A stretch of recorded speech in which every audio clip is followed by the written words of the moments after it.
S&P가 7천을 돌파했습니다. 사실 이러면 감이 잘 안 오시죠?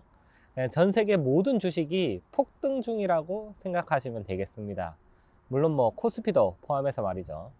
그런데 일반적인 상식으로는 도저히 이 상황이 이해가 되지 않으실 겁니다. 미국과 이란이 여전히 전쟁 중이고 호르무즈 해협이 봉쇄된다면서 유가가 날뛰고 있는데 도대체 왜? 아마 많은 분들이 투자를 하시면서 가장 어렵다고 느끼시는 게 이런 상황일 것 같습니다. 실제 세상이 굴러가는 것 하고 주식시장이 반대로 갈 때, 저는 시장은 이미 이 전쟁에 답을 내렸다고 봅니다. 전쟁이 11월 미국 중간선거 전에 끝난다고 보는 겁니다. 그래서 정확히 6개월을 선반영하고 현재 날아가고 있는 거죠. 그럼 오히려 전쟁이 끝날 즈음에는 주식이 하락할 가능성이 높아진 겁니다. 그렇다면 과연 이 전쟁이 끝나면 이 지지부진한 비트코인은 어떻게 될까요? 오늘 한번 알아보겠습니다. 반갑습니다. 가족 여러분, 전어코인 부자입니다. 지금 상황을 한번 살펴보면 매일 다른 뉴스들이 나오고 있기는 하지만 결국 중동 지역에서 전쟁이 계속되고 있고 세계 경제 전체가 상당한 타격을 받고 있는 게 맞습니다. 그런데 우리가 먹고 사는 이 실물 경제하고는 다르게 S&P 500, 그러니까 미국에서 시가총액이 높은 이 500개 기업의 평균 지수는 지난주에 무려 7천을 돌파했습니다. 나스닥도 이미 역사적 신고가를 넘었죠. 우리나라 코스피도 오늘 어떻게 될지 모르겠지만 현재 신고가 돌파 직전입니다. 그런데 오히려 대표적인 안전자산인 금은 고점 대비해서 거의 15% 정도 떨어진 상태입니다. 사실 이건 우리가 일반적으로 배운 경제상식하고는 정반대의 상황입니다. 서민들의 삶은 이 먹다 남은 닭가슴살처럼 퍽퍽하기 그지없는데 체중은 늘어만 가고 있는 상황인 거죠. 그런데 사실 이게 이제 자산시장의 메커니즘으로만 보면 굉장히 정상적으로 흘러가고 있는 겁니다. 제가 항상 드리는 말씀이 정치인은 거짓말을 해도 시장은 거짓말을 안 한다는 거죠. 시장은 미국 이란 전쟁이 곧 끝난다고 보고 있습니다. 왜냐하면 월가에서도 트럼프가 이 11월 중간선거까지 이 전쟁을 끌고 갈 수 없다는 걸 너무나도 잘 알고 있기 때문이죠. 트럼프 입장에서 중간선거 전에 반드시 이 전쟁을 끝내야 합니다. 그래야 이 워타임 프레지던트 효과를 받을 수가 있겠죠. 그래서 저는 반대로 오히려 이 전쟁을 끝내는 게 이란한테 달려있다고 개인적으로 보고 있습니다. 굳이 이란 입장에서 트럼프한테 놀아나줄 이유가 없을 거라고 보고 있기 때문인데, 물론 자기들도 이 전쟁을 길게 끌면 막대한 손해를 보게 되겠지만 트럼프의 소나기에 놀아날 바에는 트럼프한테 일종의 괘씸죄를 물을 수도 있다고 봅니다. 만약에 이란이 미국 뜻대로 협상을 안 해주고 진흙탕 싸움으로 가게 되면 사실 그때가 진짜로 이 실물 경제도 금융 경제도 박살날 수 있는 위기라고 보고 있습니다. 저는 오히려 이제 전쟁이 끝날 즈음해야, 아니면 끝나야지 비트코인이 좀 본격적으로 상승을 하지 않을까, 그렇게 보고 있는데 오늘 그 이유 세 가지를 한번 설명드려 보도록 하겠습니다. 첫 번째 근거는 종전 후에 이제 들어올 막대한 유동성, 이제 금리 인하가 시작이 된다는 거죠. 두 번째 근거는 기간 포트폴리오 자산으로서의 비트코인의 변화가 좀 포착이 되고 있고요. 세 번째 근거는 이제 기술적 분석의 마지노선, 이제 200주 이동평균선이 얼마 남지 않았다는 겁니다. 그래서 이제 오늘 영상에서는 1991년 이제 걸프전부터 최근 우크라이나 전쟁까지 분석한 내용이 모두 담겨져 있습니다. 앞으로 여러분의 암호화폐 투자에 좀 도움이 되었으면 좋겠다는 마음으로 영상을 제작하고 있으니까 구독, 좋아요 한 번씩만 부탁드리고 내용 시작해 보도록 하겠습니다. 여러분, 전쟁이 끝나면 가장 먼저 무슨 이벤트가 떠오릅니까? 아마 이 단어가 바로 떠오르시면 내공이 상당한 분이실 텐데 바로 금리 인하죠. 지금은 유가 때문에 금리를 내리지 못하고 있습니다. 전쟁이 터지면서 이제 최고가로 유가가 120달러까지 올라갔었죠. 지금은 거의 90달러 선까지 내려오기는 했지만 2023년부터 근 2년 넘게 70달러 정도에서 유지되었을 때에 비하면 사실 20% 가까이 오른 굉장히 높은 수치를 유지하고 있는 겁니다. 연방준비은행, 그러니까 미국 연준의 첫 번째 목표는 물가 안정이죠. 그런데 지금 호르무즈 해협이 막히면서 원유 가격이 올랐기 때문에 연준에서 금리 인하는 사실 꿈도 못 꾸고 있다고 봐야 할 겁니다. 비트코인처럼 통화량에 민감한 자산의 경우에는 사실 금리 인하가 수반되지 않으면 이 폭발적인 상승을 기대하기는 좀 어렵다고 봐야 합니다. 하지만 전쟁이 끝나면 이야기가 달라지죠. 호르무즈 해협이 다시 열리고 이제 석유 공급이 정상화되기만 해도 유가가 떨어지면서 물가가 안정화될 겁니다. 그리고 지금 전쟁 기간 동안 억눌려 있던 이 경제를 다시 활성화하기 위해서 케빈 러시가 매파적인 성향이 강하다고 해도 금리를 내년 초까지는 과감히 내릴 거라고 저는 보고 있습니다. 그래서 이제 1991년 걸프전을 한번 살펴보면 이라크가 쿠웨이트를 침공했었습니다. 그리고 당연히 미국도 이 전쟁에 개입을 했었죠. 전쟁이 시작되기 직전까지 당시의 연준은 고금리 기조를 굉장히 강력하게 유지를 했습니다. 왜냐하면 당시에도 지금처럼 유가가 굉장히 불안정한 상태였기 때문입니다. 그렇게 계속 이제 고금리를 유지하다가 걸프전이 끝나자마자 공격적으로 금리를 내렸습니다. 유가가 이제 안정될 것으로 보이니까 이제 경기 활성화에 나선 거죠. 그래서 실제로 오히려 걸프전이 끝나고 90년대 중반까지 유동성이 풀리면서 돈이 쏟아졌습니다. 그리고 당연히 자산 시장의 폭등으로 이어졌죠. 저는 지금도 똑같은 패턴이 반복되리라고 보는데 여기서 중요한 게 하나 있습니다. 주식은 이미 많이 올랐다는 겁니다. 아직 몇 개월은 더 이 상승세가 지속될 수 있겠지만 기대 수익적인 측면에서 지금보다 10% 정도 더 하락하지 않으면 투자하는 입장에서 매력도가 많이 떨어졌다고 봅니다. 반대로 비트코인은 아직 많이 안 올랐습니다. 최악의 경우에 어떤 소식통을 보니까 76K가 이미 전쟁이 끝날 것을 선반영한 결과고 30K까지도 하락할 수 있다는 의견이 있던데 저는 그때는 오히려 장기 투자할 수 있는 조로의 기회가 아닐까 이렇게 생각을 합니다. 이미 마이크로 스트래티지라든지 기관 ETF 자금까지 너무 많이 엮여 있어서 그 가격이 만약에 온다고 해도 장기간 유지될 가능성은 거의 없다고 보고 있습니다. 그래서 저는 오히려 전쟁이 끝날 즈음에서는 미국 주식에서 이 차익 실현을 본 기관 자금이 비트코인으로 들어올 거라고 보고 있습니다. 물론 그게 다 들어올 거라고는 당연히 생각하지 않고 일부만 들어온다고 하더라도 충분히 저는 비트코인이 120K를 다시 재돌파할 것이다 이렇게 보고 있습니다. 여러분 돈은 물과 같아서 절대로 한 곳에 머물지 않습니다. 높은 곳에서 낮은 곳으로 폭포처럼 이미 오른 곳에서 아직 안 오른 곳으로 이동합니다. 결국 투자 실력이라고 하는 건 이제 높은 곳, 그러니까 고점에서 팔고 낮은 곳, 저점에서 사는 거 아니겠습니까? 여러분, 저는 이번 전쟁에서 정말 중요한 게 증명됐다고 봅니다. 비트코인이 상당한 안전자산이라는 거죠. 비트코인이 2008년에 나와서 본격적으로 유통되고 거래되고 한 지는 저는 본격적으로는 한 10년 조금 넘었다고 보고 있습니다. 그러다 보니까 이게 안전자산이다, 위험자산이다 의견이 난무했는데 실제로 이번에 큰 전쟁이 터지니까 어떻습니까?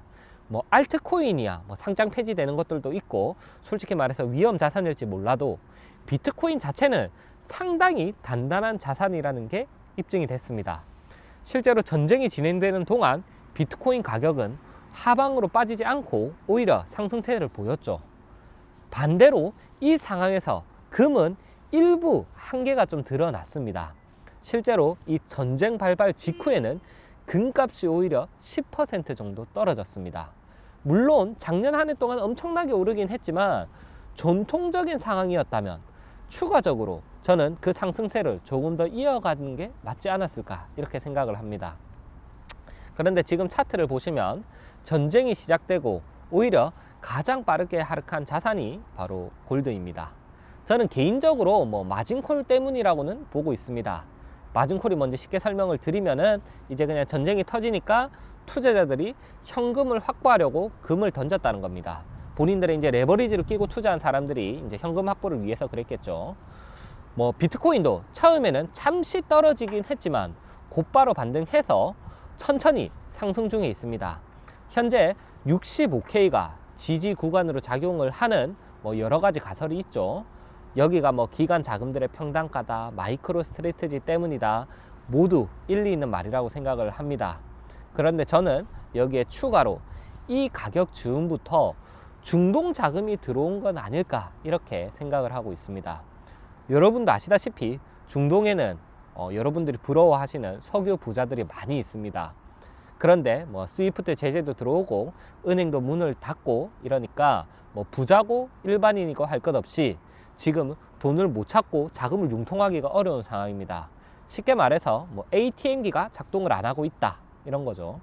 여러분이라면 어떻게 하겠습니까? USDT 스테이블 코인으로 얼른 바꿔야겠죠. 저는 지금 그 자금이 상당할 거라고 보고 있습니다. 왜 유명 암호화폐 크리에이터 분들이 사우디에 가겠습니까? 사우디 같은 중동 나라에서 왜 옛날부터 이 암호화폐에 굉장히 우호적인 정책을 내고 세금을 감면하고 있는 걸까요? 저는 부자들 때문이라고 보고 있습니다. 전쟁이 터지기 전에 이제 스테이블 코인, 비트코인 같은 암호화폐를 최대한 많이 비축해 두려고 하고 있는 것으로 보고 있습니다. 그리고 사실 미국이 이걸 빤히 알 텐데도 가만히 놔두고 있다는 것도 다 의도가 있는 것으로 볼 수 있죠. 미국은 오히려 중동을 더 강하게 흔들고 있습니다. 이건 제가 보기에 스테이블 코인 수요를 자꾸 늘리려고 하는 것으로 보입니다. 그럼 이제 미국 입장에서 만약에 이 전쟁을 승리하지 못하더라도 시간만 끌고 이 중동 지역의 불안감만 가중시켜도 이 중동의 막대한 오일머니가 스테이블 코인으로 들어오게 하는 것이고, 먼 훗날 돌아보면 결국 이 미국 금융 패권 존속에 기여하는 것이 되겠죠. 뭐 마두로 체포도 마찬가지고 사실 2022년 우크라이나 전쟁도 저는 마찬가지라고 봅니다. 당시에 우크라이나 사람들이 비트코인으로 재산을 많이 옮겼다고 하죠. 뭐 그에 힘입었는지는 모르겠지만 실제로 2022년부터 2025년 말까지 비트코인은 엄청나게 상승을 했었습니다. 당연히 기관들도 이 상황을 예의주시하고 있는 것으로 보입니다. 블랙록, 피델리티 같은 거대 자산 운용사들도 비트코인은 지정학적 리스크 해지 수단이다 이렇게 공식 입장을 냈습니다. 이건 굉장히 중요한 변화입니다. 기관들 포트폴리오에서 비트코인을 반드시 추가하는 기본값으로 설정을 한 겁니다. 저는 개인적으로 금가의 세대 교체까지는 적어도 제가 살아생전에는 없을 거라고 생각을 합니다만, 금은 금대로, 비트코인은 비트코인대로 이제 각자의 노선대로 가지 않을까 그렇게 생각을 합니다. 그래서 한편으로 저는 여러분이 제가 옛날에 했던 잘못처럼 너무 이름에 휘둘리지 마라 이런 말씀을 또 드리고 싶습니다. 비트코인이 안전자산이니 위험자산이니 구분하려고 할 필요가 없다는 겁니다. 투자를 하고 있고 10년 넘게 트레이딩을 하고 있는 입장에서 흑묘 백묘다, 검은 고양이면 어떠하고 하얀 고양이면 어떠하겠냐는 겁니다. 여러분, 지금 비트코인이 7만 달러 초반입니다. 고점 대비 약 40%가 떨어진 상태죠. 전 세계적으로 이제 강세 약세를 가르는 기준이 되는 200주 이동평균선은 6만 달러 부근입니다. 200주 이동평균선은 이 비트코인뿐만 아니라 지금까지 살아남은 모든 자산 역사상 가장 강력한 지지선이죠. 이번에 크게 하락이 나오긴 했지만 아직 200주 이동평균선을 터치하지는 않았습니다. 그래서 저는 개인적으로 현재 상승이 나오고는 있지만 전쟁 불확실성이 커지면 여기까지는 한 번 더 눌릴 수 있지 않을까 이렇게 보고 있습니다. 그 전까지는 지금처럼 매일 그냥 단타를 치면서 트레이딩을 하는 거죠. 오히려 이런 장일 때는, 그러니까 알트코인들 대부분이 바닥일 때는 더 쉽게 공략할 수 있는 종목들이 많습니다. 결국 트레이더라고 하면 시장이 어떻게 움직이든지 매일 절대 수익을 추구하는 거고, 제가 영상에서 말씀을 드리는 건 최소 이제 스윙 관점 이상에 대한 부분들이라고 생각해 주시면 될 것 같습니다. 그래서 이제 200주 이동평균선에 대해서 다시 말씀을 드려보면 2015년에 200주 이동평균선을 밟고 상승을 했고, 그 다음에 2017년 대불장이 왔습니다. 이때 무려 2만 달러까지 갔었죠. 2019년에도 똑같이 200주 이동평균선을 밟고 무려 7만 달러를 찍었습니다.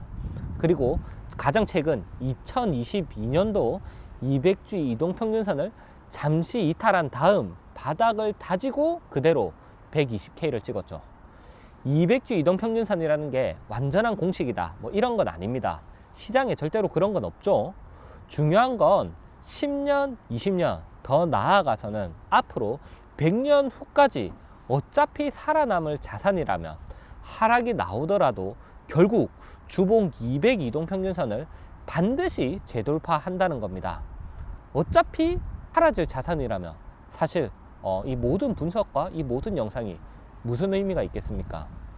결국 이 선이 투자하시는 분들 입장에서는 비트코인이 100년 후에도 있을 것인가를 스스로 점검하는 가격이 될 거라고 저는 보고 있습니다. 여러분, 정리해 보겠습니다. 미국 증시는 이미 종전을 선반영하고 있습니다. 전쟁이 11월 전에 끝날 것으로 보고 미리 올라가고 있다는 겁니다. 비트코인은 뭐 언제나 그렇듯이 아직 뚜렷한 반응은 없습니다. 오히려 전쟁이 끝나고부터 진짜 상승이 나올 확률이 높아 보입니다. 그 근거로는 제가 크게 세 가지 오늘 말씀을 드렸습니다. 첫째, 유가가 안정되면 연준이 금리를 내릴 것이다. 그 역사적 근거로 이제 1991년 걸프전을 예로 들어 드렸습니다. 둘째, 블랙록 피델리티가 공식화한 대로 비트코인은 이제 기간의 포트폴리오 해지 자산이라고 말씀을 드렸습니다. 셋째, 어차피 살아남을 자산이라면 200주 이동평균선은 언제나 기술적 지지의 마지노선으로 작용을 했다, 이겁니다. 여러분, 제가 감히 여러분한테 드리고 싶은 조언은 이겁니다. 수익을 원하시면 사실 너무 평화를 기다리지는 마시라는 겁니다. 세상에 공짜는 없습니다, 여러분. 그게 은행에 돈을 맡기면 부자가 될 수 없는 이유겠죠. 물론 저도 저축만 해서 부자가 될 수 있는 세상이 오길 바라는 사람 중에 한 명입니다. 하지만 한편으로는 그 세상이 과연 진짜로 공정한 것인가, 더 많은 위험을 감수하는 사람이 더 많은 수익을 가져가야 하는 것은 아닌가 하는 생각도 하고 있습니다. 그게 제가 이제 10년 넘게 전업 트레이더로서 활동하고 있는 이유기도 할 겁니다. 차트에 대한 구체적인 분석은 라이브를 통해서, 그리고 후속 브리핑은 제 소통방에 남기도록 하겠습니다. 여러분은 지금 상황에 대해서 어떻게 생각하십니까? 전쟁이 끝나면 비트코인은 오를까요? 내릴까요? 댓글로 여러분의 생각을 자유롭게 공유해 주세요. 그럼 지금까지 전업코인 부자였습니다. 감사합니다.